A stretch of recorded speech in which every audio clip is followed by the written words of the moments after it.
कांग्रेस अभी तक बड़े बड़े दावे कर रही थी। मतदान के बाद कांग्रेसी अति उत्साह में नजर आ रहे थे। कांग्रेस में मुख्यमंत्री कौन बनेगा, इसको लेकर चर्चाएं हो रही थी। मुख्यमंत्री पद के प्रमुख दावेदारों ने अपनी अपनी योजनाएं मीडिया के जरिए पब्लिक तक पहुंचानी शुरू कर दी थी। लेकिन अचानक आखिर ऐसा क्या हुआ कि कांग्रेसी खेमे में चिंता होने लगी है।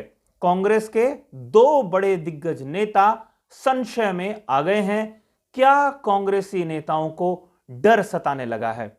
कांग्रेस के दो प्रमुख नेता हरीश रावत और गणेश गोदियाल दोनों ने ही अपने अपने सिपाह सालारों को, अपने अपने सेनापतियों को जिस दिन काउंटिंग होगी उस दिन के लिए सतर्क रहने के निर्देश जारी किए हैं। ईवीएम से छेड़छाड़ की आशंका भी अब हरीश रावत को होने लगी है। कैसे ये हुआ, क्यों ये हुआ, ये मैं आज आपके सामने बताने की कोशिश करूंगा।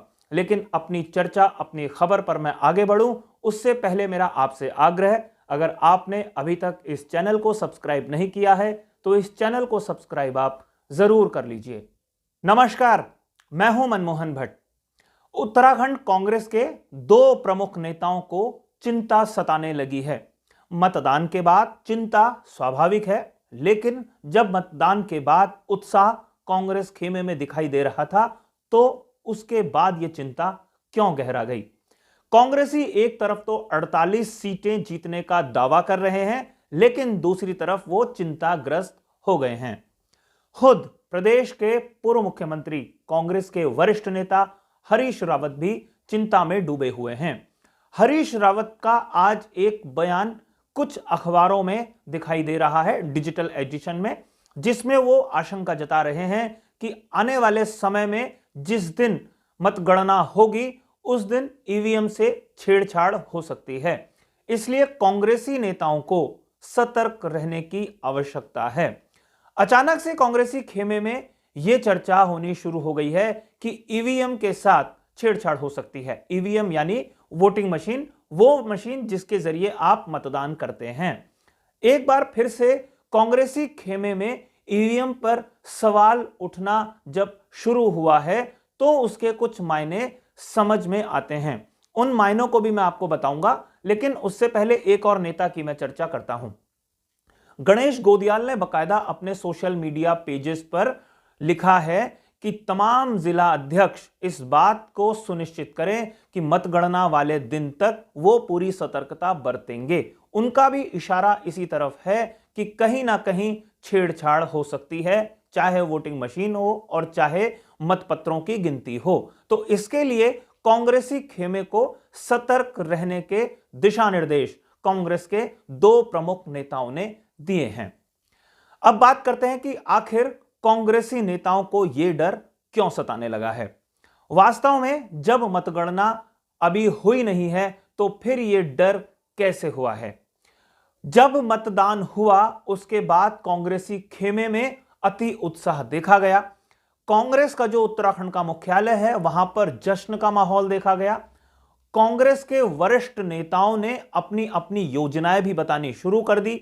अगर उनकी सरकार बनती है तो क्या क्या महत्वपूर्ण योजनाएं वो लागू करेंगे, योजनाएं कैसे लागू होगी, उसको लेकर भी तमाम बड़े बड़े चैनल्स पर, डिजिटल मीडिया के प्लेटफॉर्म्स पर इंटरव्यू दिए जाने लगे। लेकिन अचानक से कांग्रेसी खेमे में ही डर का माहौल दिखाई देने लगा है। वास्तव में कांग्रेसियों ने जब पूरे प्रदेश भर का फीडबैक इकट्ठा किया तो कई जगह से उन्हें बहुत उत्साहित कर देने वाली जानकारियां मिली। तमाम क्षेत्रों से जब जानकारियां इकट्ठी होती हैं तो कुछ पॉकेट्स में पक्ष में बात होती है और कुछ पॉकेट्स में विपक्ष में बात होती है। यानी कांग्रेसी खेमे ने हो सकता है कि कुछ ऐसी जगहों से फीडबैक इकट्ठा किया जहां से माहौल उनके पक्ष में है। लेकिन जैसे जैसे समय बीतना शुरू हुआ, कई और जगह के रिपोर्ट्स भी कांग्रेसी खेमे या कांग्रेसी नेताओं के पास आनी शुरू हो गई। हो सकता है इसके बाद कांग्रेसियों ने अपने आकलन को बदलना शुरू कर दिया।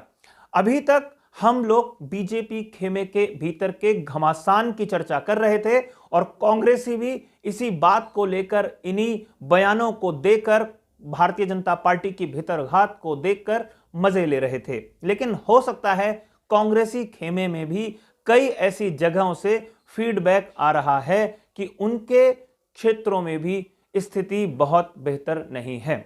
जाहिर सी बात है, कोई एक पक्ष का माहौल पूरे चुनाव भर में नहीं दिखाई दिया। ना तो माहौल भारतीय जनता पार्टी के पूरी तरीके से पक्ष में था और ना ही कांग्रेस क्लीन स्वीप करती हुई पूरे प्रदेश भर में नजर आ रही थी। यानी मुकाबला कहीं ना कहीं बराबरी का है, कांटे का है। इसीलिए बार बार यह बात कही जा रही है कि चाहे वो पूर्व मुख्यमंत्री हरीश रावत की लालकुआं सीट हो और चाहे वो मुख्यमंत्री पुष्कर सिंह धामी की खटीमा सीट हो, दोनों ही जगह पर मुकाबला कांटे का बना हुआ है। दोनों ही दल अपनी अपनी जीत का दावा तो इन दोनों सीटों के अलावा भी कई और सीटों पर कर रहे हैं, लेकिन साथ में दबी जुबान में यह भी मानते हैं कि मुकाबला दिलचस्प है, कांटे का है। ऐसे में अब अति उत्साह में बताई गई 48 सीटें अगर कांग्रेस को नहीं मिली तो हो सकता है यह ठीकरा ईवीएम के ऊपर फोड़ दिया जाए कि कहीं ना कहीं कुछ गड़बड़ हो गई, इस कारण कांग्रेसी पीछे रह गए। तो यह देखना बहुत दिलचस्प होगा कि जिस समय 10 मार्च को नतीजे सामने आ रहे होंगे वो किस दिशा में इशारा करेंगे, या वो क्या तस्वीर प्रदेश की जनता या देश की जनता के सामने प्रस्तुत कर रहे होंगे। जाहिर सी बात है, अगर तस्वीर कांग्रेसियों के मन की ना आई तो ईवीएम निशाने पर आने वाली है। संकेत हरीश रावत स्पष्ट रूप से दे चुके हैं। अब देखना यह है कि होता क्या है। वैसे मतदान के बाद मतगणना तक किसी भी दल को सतर्क तो रहना ही चाहिए, क्योंकि जब नतीजे आते हैं तो वो किसी भी दिशा में उलटफेर कर सकते हैं। ऐसे में चुनाव प्रचार के दौरान या मतदान के बाद अति उत्साह अतिरेक में किए गई बातें या वादे कहीं बिखर न जाएं, टूट न जाएं, इसलिए सबको संभल कर बयान देने की आवश्यकता होती है जब तक नतीजे ना आ जाएं। अब नतीजे क्या होंगे यह देखना बेहद दिलचस्प होगा। साथियों, आज की मेरी इस रिपोर्ट में फिलहाल इतना ही, लेकिन जाते जाते आपसे 2 आग्रह। अगर आपने अभी तक इस चैनल को सब्सक्राइब नहीं किया है तो पहले इस चैनल को सब्सक्राइब जरूर कर लीजिए, और अगर आपको यह रिपोर्ट पसंद आई हो तो इसे लाइक कीजिए, इसे शेयर करके अपने मित्रों तक जरूर पहुंचाइए। अगली रिपोर्ट में आपसे एक बार फिर मुलाकात होगी, तब तक के लिए नमस्कार।